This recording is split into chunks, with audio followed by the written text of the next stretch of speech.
আরে সর রে।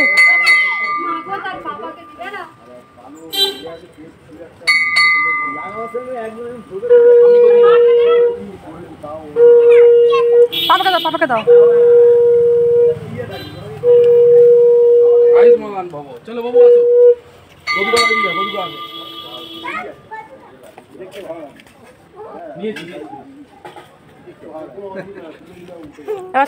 তো কেমন আছো সবাই? তো দেখলে ছেলে প্রথমে মন্দিরে গেল, ওকে রেডি করে দিয়েছিলাম। তো এসে মন্দিরে হলো সন্ধ্যা আরতি হচ্ছিলো, ওইগুলো খুব পছন্দ করে পুজো টুজো।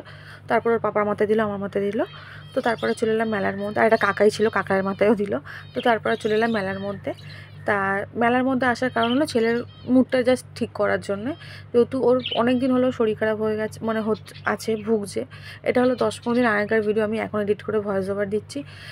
এখনও ছেলের খুব শরীর খারাপ, ছেলের শরীর পুরোপুরি ঠিক হয়নি, জাস্ট ওর মুডটাকে ঠিক করার জন্য নিয়ে গেছে। এখানে তো মানে শরীরটা ভালোই খারাপ ছিল, কিন্তু আরও শরীর ওরও খারাপ হয়ে গেছে, যত দিন যাচ্ছিলো শরীরটা আরও একটু বেশি খারাপ হয়ে গেছিলো। তো এই মানে ছটপটে বাচ্চা তো, এই মানে চঞ্চলগিরি করছে, আবার কিছুক্ষণ পর আবার বেশ ঝিমিয়ে যাচ্ছে।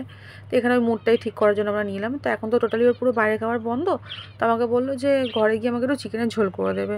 তো প্রথমে বিরিয়ানি বলেছিলো, তো বিরিয়ানি তো একদমই ওর বন্ধ। বিরিয়ানিও সপ্তাহে 3-4 বার করে বিরিয়ানি খেত, তো সেটা একদম পুরোপুরি একদম বাইরের খাবার, ডাক্তার বলে দিয়েছে বন্ধ।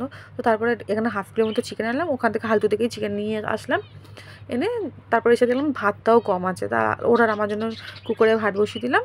তা এখানে চিকেনটা করলাম, চিকেনটা হলো দই আর এই যে দই আর নুন দিয়ে জাস্ট এমনি জাস্ট ম্যারিনেট করে রেখে দিয়েছিলাম, যেহেতু মশলা কম দেবো একটু, ওই জন্য দই দিয়েছিলাম। তো তারপরে এই যে ভাত, আমার কথা বলতে বলতে ভাতও হয়ে এসছে।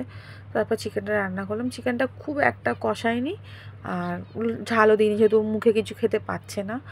এখন তো আবার যে হ্যান্ড টু মাউথ বলে যে গায়ে র্যাশ বেরোচ্ছে প্লাস জ্বর আসছে, সেটাও রয়েছে। ছেলেটা আমার কন্টিনিউ ভুগে যাচ্ছে। দেখলে এই দেখো আমার ভাতও হয়ে গেছে। তো এই দেখো আমার চিকেনটাও রান্না হয়ে গেছে। চিকেনটা মানে পাতলা করেই করেছি, কিন্তু দেখে মনে হচ্ছে অনেক ঝোল। তা ছেলে আমার খেয়ে খুব শান্তি, আর এটা দেখে আমিও খুব শান্তি।